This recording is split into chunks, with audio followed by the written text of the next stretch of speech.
Sandeep Bhansali, digital आजादी का रचेता। निकल पड़ा हूं एक मिशन पर, हेल्प करना चाहता हूं कम से कम 10 लाख लोगों को कि वो डिजिटल मार्केटिंग का ज्ञान मुझसे पाएं, उसे इस्तेमाल करना सीखें और उसकी सहायता से अपनी जिंदगी के बड़े से बड़े प्रॉब्लम सॉल्व कर पाएं। सबसे बड़ा प्रॉब्लम आज हमारा आपका सबका है, पैसों का प्रॉब्लम। तो मैं चाहता हूं कि इस ज्ञान को पाकर, इस्तेमाल करके हम सब अपनी जिंदगी में एक से ज्यादा कमाई के जरिए खोलें, एमएसआई क्रिएट करें। निकल तो पड़ा हूं इस मिशन पर, लेकिन जानता हूं कि अकेला नहीं कर सकता ये सब। चाहता हूं आप लोगों का साथ।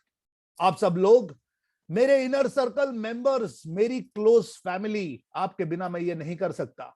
तो अगर आप मेरे इस थॉट, मेरे इस विजन और इस प्रोसेस के साथ रेजोनेट करते हैं तो एक बार चैट में वूहू टाइप कीजिए, वूहू। आइए अब आगे बढ़ते हैं क्वेश्चन आंसर्स की तरफ। विजय कुमार जी कह रहे हैं, सर लैंडिंग पेज यूज करते समय फॉर्म को सिलेक्ट करना होता है? अगर हां तो फेसबुक वाला फॉर्म भी फिल करना होगा। अब विजय कुमार जी, अगर आप एड्स करते हैं तो मेरी बात आप समझेंगे। इंटेंशन है आपका लीड जनरेट करना, लीड को कैप्चर करना, ठीक है। अगर आप सिर्फ लीड जनरेट करना चाहते हैं, सिंपल एकदम आसान तरीके से, तो आप फेसबुक ऐड लगाइए और लीड जनरेशन का फॉर्म जो है वो क्रिएट कर दीजिए फेसबुक पर ही, आपके पेज पर वो अटैच हो जाता है।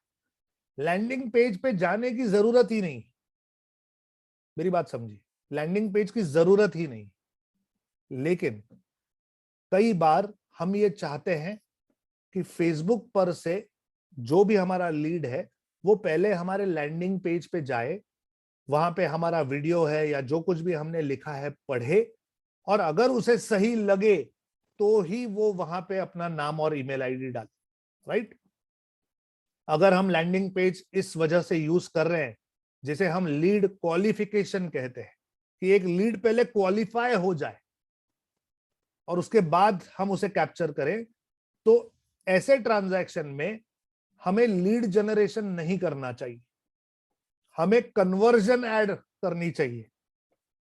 कन्वर्जन ऐड, जब हम कैंपेन सिलेक्ट करते हैं तब वो पूछता है किस प्रकार की ऐड करनी। अगर लैंडिंग पेज यूज कर रहे हो तो आप कन्वर्जन का ऐड टाइप यूज करेंगे। कन्वर्जन, ये क्या होता है? आपकी ऐड फेसबुक दिखाता है, लोग उस पर क्लिक करते हैं, आपके लैंडिंग पेज पे आ जाते हैं। आपके लैंडिंग पेज पे जो भी आपका डेटा है वो पढ़ते हैं, वीडियो देखते हैं, और उन्हें अगर ऐसा लगे कि हाँ मुझे ये चाहिए, तो वो आपको नाम, ईमेल आईडी, मोबाइल नंबर देते हैं और सबमिट का बटन दबाते हैं। जब सबमिट का बटन दबाते हैं तब वो आपके थैंक यू पेज पे आते हैं, जहां आप उन्हें कहते हैं थैंक यू कि आपने रजिस्टर किया। इस थैंक यू पेज पे फेसबुक का पिक्सल होता है, ध्यान देना। इस थैंक यू के पेज पे फेसबुक का पिक्सल होता है, और जब थैंक यू का पेज लोड होता है तो ये पिक्सल फायर होता है।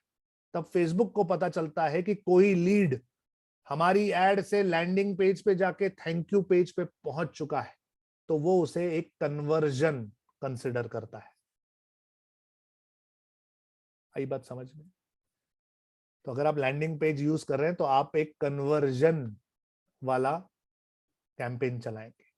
अब कॉमन दिमाग में पहले सवाल ये आ जाता है, सर आपकी लीड कॉस्ट तो 4 रुपया है, तो आप लीड क्यों करते हैं, आप कन्वर्जन क्यों नहीं यूज करते? तो लीड क्वालिफाई होगा तो अच्छे लीड्स आपको मिलेंगे। हाँ मिलेंगे, लेकिन जब मैं ये लैंडिंग पेज करूंगा और कन्वर्जन ऐड लगाऊंगा और जब मेरा लीड कन्वर्ट होगा, तब उस लीड की कॉस्ट 200, 300, 500, 1000 रुपए भी हो सकती है पर लीड। तो कॉस्ट पर लीड ये डिपेंड करता है कि आप कौन सा कैंपेन रन कर रहे हैं। अभी जो भी ये बातें मैंने की, अगर आप नए स्टूडेंट हैं या फेसबुक एड्स अभी तक आपने नहीं सुना है, तो हो सकता है थोड़ा सा आप कंफ्यूज हो जाए। Don't get overwhelmed. मैंने ये विजय कुमार जी के सवाल का जवाब दिया है, और आई थिंक विजय कुमार जी आपको कुछ क्लैरिटी मिली हो। अगर आपको समझ में आया विजय कुमार जी, तो प्लीज चैट में मुझे प्रतिक्रिया दीजिए। Thank you. शंभू यादव जी कह रहे गुड इवनिंग सर, मैं कई बिजनेसेस में इन्वॉल्व हूं, क्या मैं एक ही वेबसाइट से मैनेज कर सकता हूं या अलग अलग बिजनेस के लिए अलग अलग डोमेन लेकर अलग अलग वेबसाइट बनानी होगी? शायद इस सवाल का जवाब शंभू जी मैं आपको दे चुका हूं, या किसी इनर सर्कल मीटिंग में किसी ने मुझसे सिमिलर सवाल पूछा था। अगर आपका बिजनेस एक वेबसाइट पे मैनेज होने जैसा है तो आप उसे एक वेबसाइट पे डालेंगे। एग्जाम्पल, क्या मैं मेरे साड़ियों की वेबसाइट, यानी हरिओम साड़ी डेपो मेरी दुकान का नाम है, क्या उस दुकान की वेबसाइट और डिजिटल आजादी की वेबसाइट एक रख सकता हूं? आप सोचिए, क्या उसका ऑडियंस जो है वो एक प्रकार का है? नहीं है। लेकिन हरिओम साड़ी डेपो और सतारा टेक्सटाइल मार्केट और हरिओम होलसेल जो मेरे बाकी के कपड़े के दुकान है, हो सकता है कि मैं इन सभी को एक ही वेबसाइट पे रखूं। ये हो सकता है। तो इट कंप्लीटली डिपेंड्स कि आपके बिजनेसेस कौन कौन से हैं, आपका ऑडियंस कौन है, आपका ट्रैफिक किस प्रकार का रहने वाला है, और जो लोग उस वेबसाइट पे आएंगे कहीं वो कंफ्यूज तो नहीं हो जाएंगे। तो ये आप खुद अपने लिए डिसाइड कर सकते हैं। लॉजिकली सोचिए, रेडीमेड रिटेल के लिए एड्स कैसे करते हैं? मनोहर जी, आप रिटेल बिजनेस में हैं, आपके रिव्यू में, आपके वीडियो में मैंने पीछे आपकी दुकान भी देखी, काफी सुंदर दुकान है आपकी। रिटेल बिजनेस के लिए फेसबुक पर आप एड लगाओगे तो उसका कॉल टू एक्शन क्या रखो, ये एक बार सोच लेना।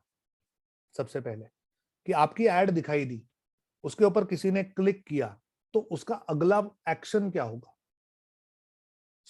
जाहिर सी बात है कि इसका अगला एक्शन होना चाहिए आपके साथ व्हाट्सएप पर वार्ता शुरू होनी।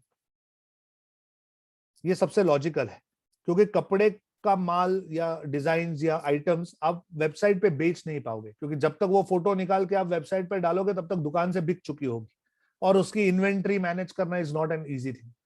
तो बेटर ये है कि आप अवेयरनेस कैंपेन कीजिए, आप ब्रांड अवेयरनेस का कैंपेन चलाइए, या आप लीड का कैंपेन चलाइए और उसमें चैट वाला ऑप्शन सिलेक्ट कीजिए। तो कोई आपकी एड पे क्लिक करेगा तो मैसेंजर में आप उससे बातचीत कर सकते हैं, फिर आप उसका नंबर ले सकते हैं, उसे व्हाट्सएप से फोटोज भेज सकते हैं और अपना बिजनेस ग्रो कर सकते हैं। चलिए, आज के लिए इतना काफी है, मेरे पास इतना ही था। फिर मिलेंगे अगले गुरुवार। साइन ऑफ कर रहा हूं गाइस। मैं हूं संदीप बंसाली, डिजिटल आजादी का रचेता। निकल पड़ा हूं मिशन पर, हेल्प करना चाहता हूं कम से कम हजारों लोगों को कि वो अच्छी से अच्छी फेसबुक एड्स रन कर पाए। तब तक के लिए जय हिंद।